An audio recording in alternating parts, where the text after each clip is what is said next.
درو میاشتو پس نه بس دا ورو تلیسیمیا موږ ته پته ولګېده وینه به یې کموله. څه فری علاج دی او که نه تاسو نه د فیس وغیره اخلي؟ تلیسیمیا دا نه دی، دغه بیمار خو بیا مو ښه وي وایي زه سړی بیمار دی نو ښه شو او دا داسې وي چې بس هغه مړ جمدی وي. دا زما کشر زوی دی، دې نه مشره مې یو لور ده او د هغې نه مشر مې یو زوی دی، هغه دواړه صحیح دي.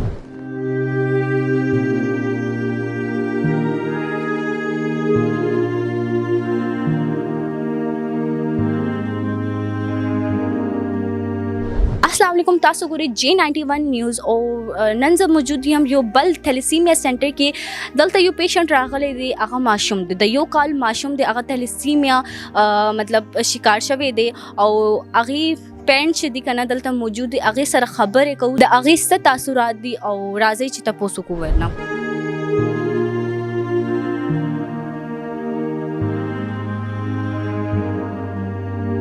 السلام علیکم. وعلیکم السلام. څنګه یې تاسو ښه؟ الحمدلله. څه نوم دی ستاسو؟ جی زما سلیمان. ښه، دا ستاسو زوی دی؟ او جی دا زما زوی. څومره کالو دی؟ دی 2 کالو شو.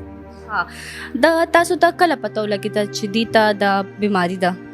تلیسیمیا یاره دې 3 میاشتې صحیح و وړومبۍ کې او د 3 میاشتو پس نه بس دا ورو تلیسیمیا موږ ته پته ولګېده وینه به یې کموله، ډېر زیات خراب شو نو بس هغې نه پس 3 میاشتو نه پس موږ ته پته ولګېده صحیح و. ښه، ما ته دا وایي چې تاسو څومره ټایم وشي دلته تاسو د فاونډیشن له راځي؟ فاونډیشن ته خو زموږ به 15 میاشتې کېږي فاونډیشن ته راځو او دلته وینه خېجو 15 مهینه به کېږي.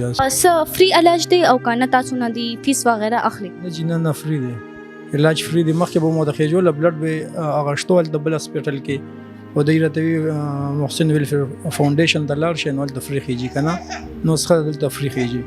ما ته دا وایي چې دا ستاسو خاندان کې مطلب یو ماشوم صرف هغه شوی دی؟ یا زما نور بچي صحیح دي، 2 بچي مې دي غټ دي هغه او دا 3 دی نو بس د دغسې نور خاندان کې نشته. کله چې تاسو ته پته ولګېده چې دا تھیلیسیمیا بیمار دی نو ستاسو څه تاثرات و؟ لږ ما ته دا شیر کړئ.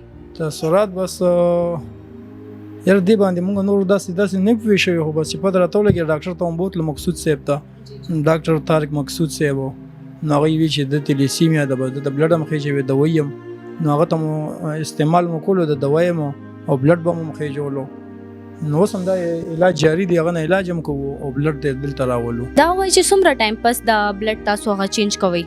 یاره بلډ خو به مخکې میاشت پس چینج کولو، خېجولو به مو ته نه وي، میاشت مکې به کمې کولو.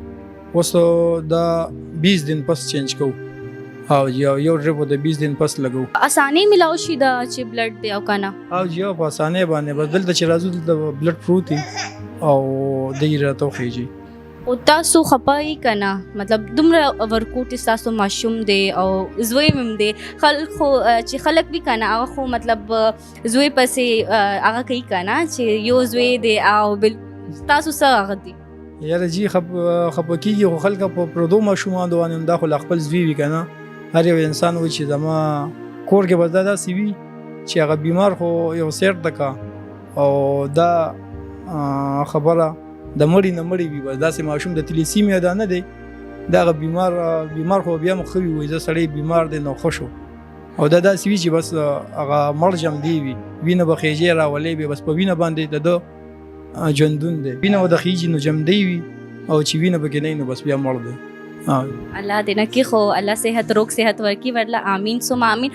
ما ته دا وایي چې دا کله چې انشاءالله ټیک شي نو بیا به ستاسو څه هغه وي؟